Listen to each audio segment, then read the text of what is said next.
예, 안녕하세요. TV명륜대학에서 사서의 시세계라는 주제로 강의를 하게 된 박혜영입니다. 그래서 저는 그 사서에 인용된 시를 사서 책별로 한번 살펴보고자 합니다.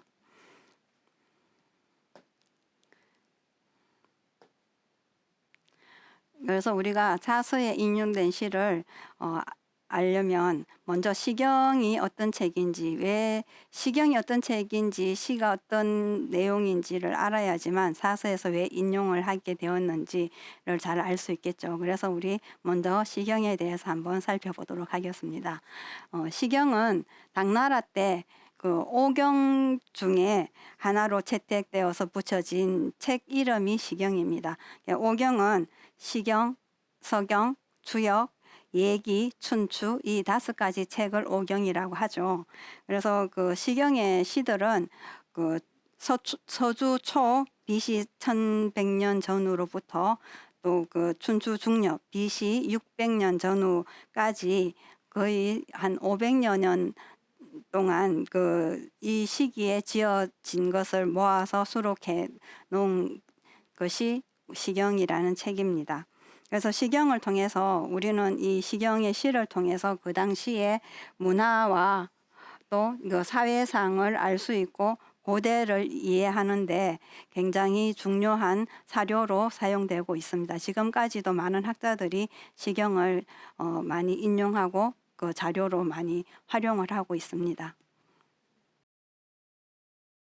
또 시경의 구성을 우리가 살펴보면 시경의 구성은 풍, 아, 송 이렇게 세 부분으로 구성이 되어 있는데요. 한 구가 사언으로 구성된 사언체의 시가집입니다. 원래는 공자가 311편을 편집을 했는데 내육편이 없어져서 지금 현재는 이렇게 305편만 전해지고 있습니다. 시경의 내용을 보면 민속가요인 풍이 160편, 제례악곡인 아가 105편, 제왕의 성덕을 노래한 칭송한 시겠죠. 그 송이 40편으로 해서 모두 305편입니다. 그래서 그 풍아송을 좀 더 자세하게 알아보면 풍은 여러 지역에서 수집된 160편의 민요를 모은 것으로 애정의 노래, 일하는 노래, 유랑의 노래 등이 이제 시의 내용이고요. 그래서 이 풍은 한마디로 말하면 민중들의 마음의 소리라고 보시면 됩니다. 민중들이 일상생활 속에서 느낀 감정들을 이렇게 시로 표현한 시가 이제 내용들이 풍인 거죠. 아는 105편, 105편은 아라는 시는 잔치 때 쓰던 시가 연주하던 악곡이 아입니다. 그래서 왕이 접대할 때 내빈들을 접대할 때 연회 열면서 연주하던 그런 노래가 아였던 거죠. 그래서 아에는 소아와 대아로 구분될 수 있습니다. 그래서 이렇게 시가 이렇게 민중의 소리구나, 칭송한 소리구나, 제사 지낼 때 이렇게 손님 절대할 때 연주하던 곡이구나, 이렇게 이제 생각을 하시면서 이제 보면 그리고 이제 이게 송 40편은 종묘에서 제사 지낼 때 선년을 기린 노래로 주나라 주송과 노나라 노송과 상나라를 기린 상송 이렇게 세 종류가 있습니다. 그래서 아와 송에는 천사상에 근거해서 주왕조를 찬양한 것도 있고 또 하늘을 원망하면서 천의 권위나 하늘의 권위나 왕조의 권위를 비편한 노래도 있습니다. 이렇게 시는 민중들의 마음의 소리를 담은 것도 있고 담은 풍, 그 다음에 잔치 때 서던 이렇게 연주하던 그 다음에 선현들을 기린 제사 지낼 때 쓰던 송, 이렇게 세 가지로 구성이 되어 있는 시집이라고 생각하시면서 우리가 이제 다음 그 논어에서는 그 공자가 시를 어떻게 이야기했는지 공자의 시론에 대해서 한번 알아보도록 하겠습니다. 그 공자가 논어에서 시에 대해서 말한 그 시의 논평을 살펴보면, 일단 시는 그 편집한 내용이 어떤 방법으로 편집을 했냐 하면 그 채시, 헌시, 산시, 이 세 가지 방법으로 편집을 했는데, 그 채시는 왕이 민정을 살피기 위해서 그 대중들의 풍 같은 것, 이런 것들을 수집해서 모은 게 채시이고요. 헌시는 이제 그 송에 해당되는 그런 부분일 수도 있겠죠. 이렇게 선년들을 잘한 그 이런 왕이 잘한 것들, 이런 것들, 그 아와 송이 이제 이게 헌시가 될 수 있는데요. 신하가 왕이 정치를 잘한 칭송한 시가 잘했다고 바친 시가 헌시인 거죠. 산시는 그 교육상 이게 별로 도움이 되지 않는다, 좋지 않다라고 생각을 해서 삭제한 시를 산시라고 하는데, 일반적인 이제 학자들이 그 시의 편찬의 방법을 채시, 헌시, 산시로 했을 것이다라고 말을 하는데, 공자는 시 편찬을 어떻게 했는지 공자가 논어에서 시 편찬한 내용을 한번 살펴보도록 하겠습니다. 논어에서 공자는 내가 위나라에서 노나라로 돌아온 후에 음악이 바르게 되어 아와 송이 각기 제자리를 얻었다라고 이야기했습니다. 즉 공자의 이 말한 이 내용은 공자가 시경 편찬에 관여한 사실을 스스로 서술한 대목이죠. 그래서 시를 삭제했다라고 말하지 않고 자신으로 인해서 시가 각각 제자리를 얻었다라고 이야기했습니다. 공자가 이렇게 시를 편찬할 때는 공자가 주유 천하를 하면서 다니면서 시와 악을 보완하고 그 순서를 바로 잡았다라는 것이겠죠. 그래서 공자가 이렇게 시를 정리하기 이전에는 뭐 풍, 아, 송이 이게 구분이 되어 있지 않고 막 다 섞여져 있었겠죠. 다 섞여져 있는 것을 공자가 그것들을 다 수집을 해서 읽어보고, 아, 이거는 민중의 소리구나. 민중의 소리는 풍이야. 아, 이거는 제사 지낼 때 썼던 것이야. 그러면 이건 송이야. 아, 이거는 잔치할 때 썼던 노래야. 그러면 이거는 아야. 이렇게 풍아송으로 이제 구분해서 정리를 한 게 이제 공자가 그렇게 정리를 한 거죠. 그래서 나는 시를 삭제했다고 하지 않고 이 풍과 아와 송이 각각 제자리를 얻었다라고 이제 이렇게 본인이 그렇게 서술을 이제 말을 언급을 했죠. 그래서 그런 이제 공자는 시를 내가 이렇게 편집을 내가 해서 이제 각각 제자리를 얻었는데, 공자가 이렇게 편집한 이 시집을 뭐라고 또 논평을 하냐 하면, 공자는 시에 대해서 말하기를 시 300여 편의 뜻을 한마디로 덮을 수 있으니 생각에 삿됨이 없다. 생각에 삿됨이 없다. 시를 시경 전체 시를 한마디로 이야기하면 사무사다. 생각에 삿됨이 없다. 이렇게 공자는 시를 표현을 했습니다. 그래서 이 내용은 공자가 말한 시경의 논평 중에서 가장 직접적이고 분명하며 또 민중들의 그 순수한 감정을 극대화시킨 표현이라고 할 수 있습니다. 그래서 우리가 그 사무사의 용어에 대해서 좀 더 자세하게 살펴보면, 사무사라는 용어는 시경, 노송, 경편에 나오는 그 표현으로 이 잘 달리는 우량마가 이 정말 아무 생각 없이 다른 생각 전혀 없이 달리는 일에만 전념을 하는 것, 삿된 생각 없이 달리는 일에만 전념하는 그 표현을 사무사라고 표현을 했습니다. 그래서 이 경편의 그 시 내용은 선조들의 공적을 칭송한 시입니다. 그것을 잘 달리는 우량마에 비유해서 표현을 한 거죠. 그래서 공자는 그 시경 이 시 내용에서 시 내용을 보고 시경 전체를 이 사무사라는 이 한마디 말로 전체를 다 포괄할 수 있다라고 생각을 하고 그 사무사라는 의미만 단장 취해서 시의 순수한 정감을 표현한 것입니다.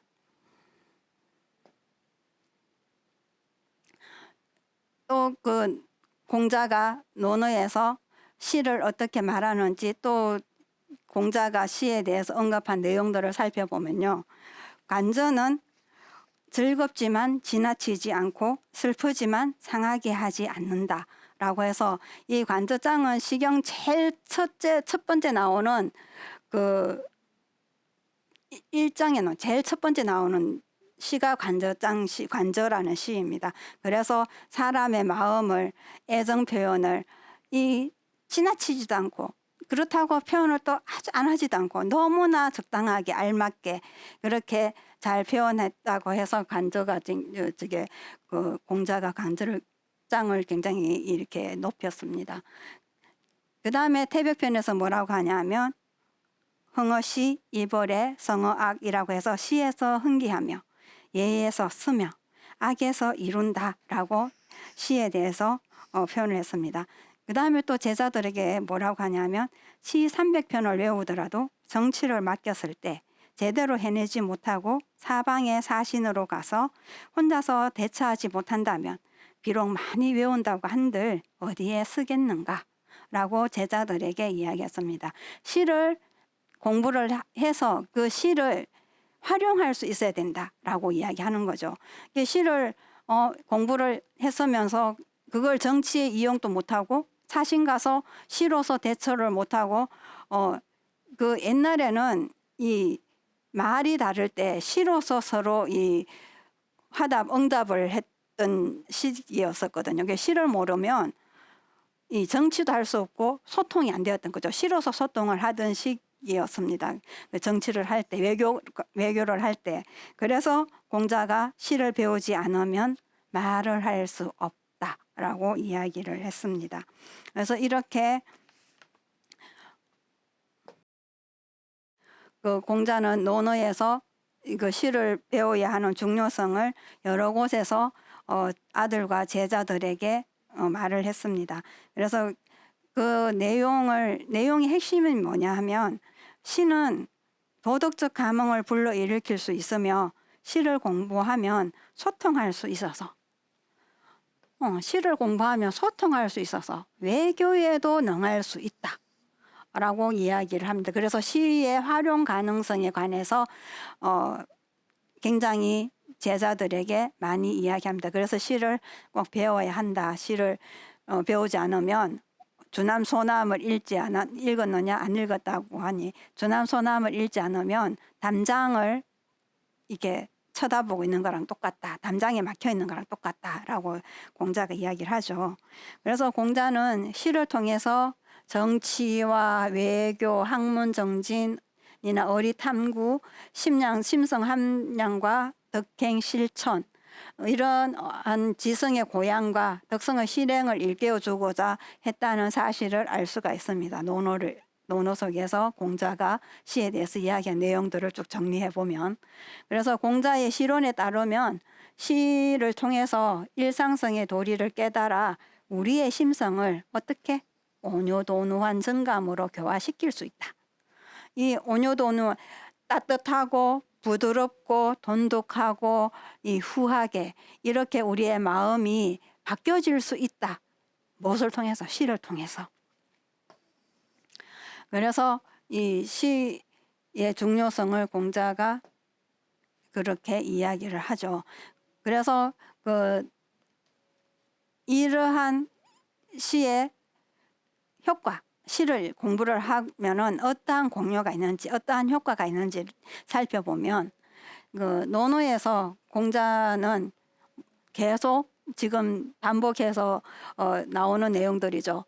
이 정치와 외교, 그다음에 학문 정진, 침성 함량, 덕계 실천, 지성의 고, 이러한 공효가 있음을 밝히고 있는 거죠.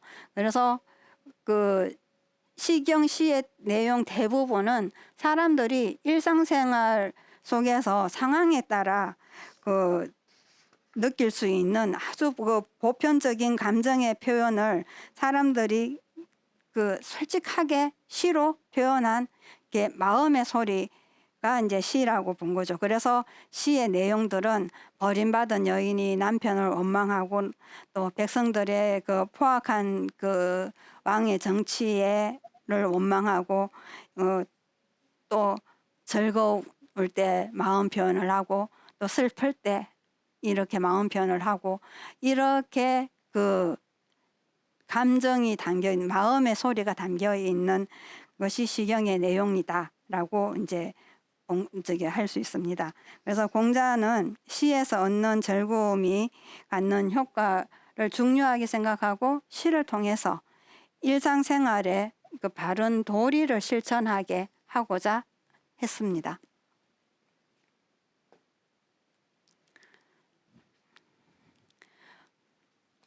그래서 그 공자는 이 시에 대한 공효를 6가지로 정리해서 제자들에게 이야기를 합니다. 그 6가지 내용을 한번 살펴보면요. 공자는 그 시의 6가지의 공효에 대해서 어떻게 이야기하냐면, 시는 뜻을 흥기시킬 수 있으며 잘잘못을 살필 수 있으며 무리 지을 수 있으며 원망할 수 있으며 가까이는 어버이를 섬길 수 있으며 멀리는 임금을 섬길 수 있으며 또 시를 공부하면 새와 짐승 풀과 나무의 이름을 알게 한다. 이렇게 6가지로 시의 공효성을 이야기를 합니다.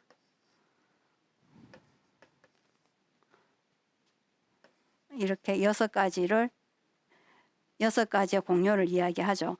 그래서 우리 이 6가지의 그 시의 그 공효를 하나씩 살펴보도록 하겠습니다. 첫 번째, 가이흥, 시는 뜻을 일으킬 수 있다라는 내용을 왜 가이흥이라고 했는지 살펴보면, 시는 시를 이제 반복해서 외우면 선을 좋아하고 악을 싫어하는 그 마음이 일어날 수 있다. 동기부여가 된다. 흥기할 수 있다. 그래서 가이흥이라고 했습니다.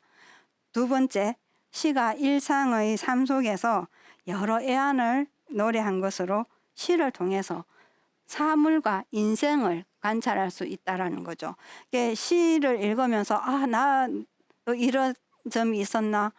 내 인생을 돌아볼 수 있고 살펴볼 수 있다라고 해서 가이관이라고 했습니다.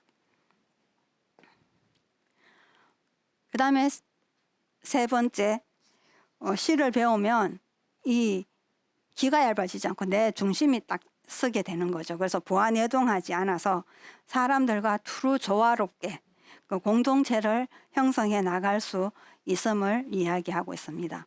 그래서 가이군이라고 했습니다.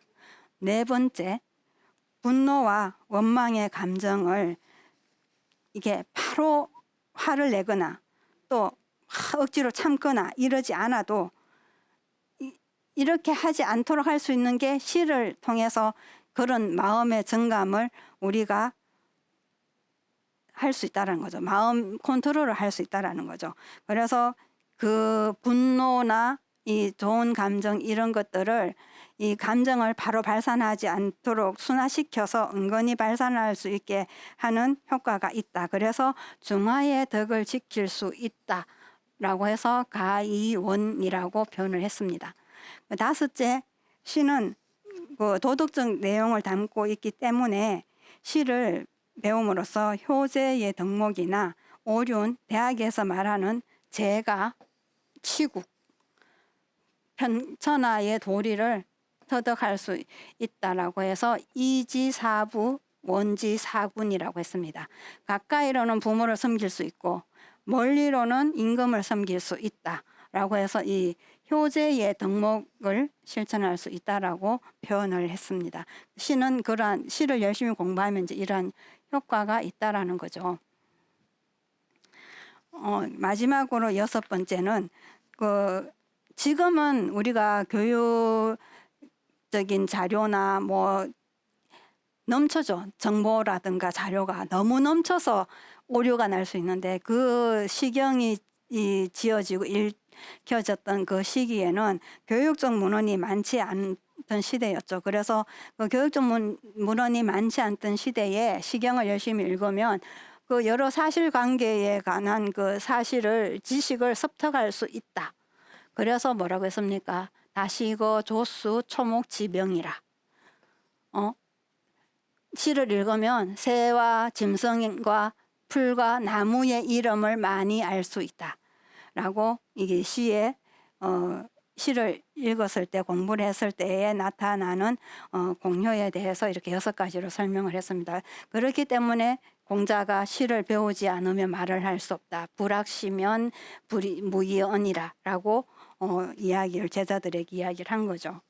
이렇게 시는 다양한 그 경험과 충동의 균형을 부여할 수 있는 힘을 가지고 있죠. 그리고 또 시는 그것을 애써 찾아 읽는 사람들에게, 애독자에게만 충만한 기쁨을 느끼게 해줍니다.